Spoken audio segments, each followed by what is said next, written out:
सबके प्रणाम नमस्कार। छपरा विधानसभा 118 के सम्मानित जनता, हमनी के भैया चाचा माई बहन जे भी बा, आप लोग से हाथ जोड़ के यह प्रार्थना बा कि कल आप सब अपन उंगली और अपना छपरा के भविष्य खातिर वोट देवे जाए के बा और अपना ट्रेंडिंग स्टार खेसारी लाल यादव जी के वोट करे के बा। काहे से वो ई वोट अब की पर वोट नहीं के, ई वोट और ई छपरा के सीट जोन बिया ई पूरा इंडिया लेवल पे हॉट सीट हो गई बा।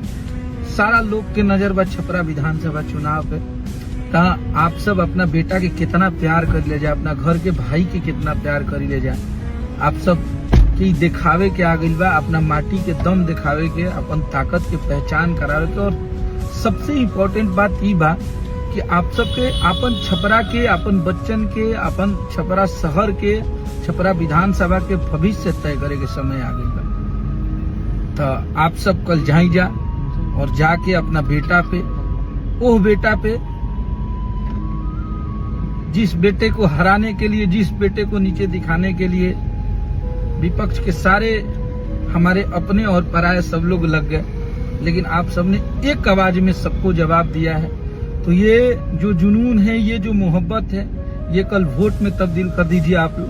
कल सुबह जाके इतना वोट कर दीजिए आप लोग, इतना प्यार दे दीजिए आप लोग कि 14 तारीख को जब निर्णय आए तो उसी रुतबा में आपका खेसारी लाल यादव आए और वहीं फिर से हम लोग गाना गाए कि लाले गो हाल पूछे आइल बावे हो कि रौरे आशीष के भूखाइल बावे हो कि सेवा करे छोड़ी कहला करिया आइल बा, सेवा करे छोड़ी कहला करिया आइल बा कि चाचा वोट मांगे ताहार बबुआ खेसरिया आइल बा कि दीदी वोट मांगे तोहार बच्चावा खेसरिया आइल बा।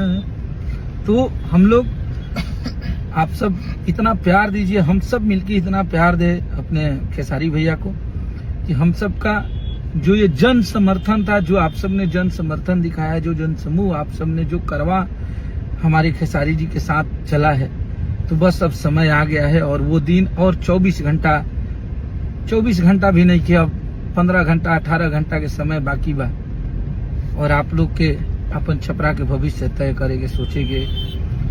समय आ गई बा। आप सब रात भर, आज दिन भर, शाम के बैठी जा, प्लान करी जा और सब कोई जाई जा अपना परिवार के संगे। एक को वोट अपन जियान नहीं के करे के, चुपचाप 2 नंबर क्रमांक संख्या लालटेन छाप है, चुनाव चिन्ह, चुपचाप जाइए। शत्रुघ्न यादव उस पे आएगा, शत्रुघ्न कुमार आएगा, लेकिन आप सब खेसारी भैया का फोटो देख के वोट कर दीजिएगा, बिना किसी से सवाल किए, बिना किसी से पूछे।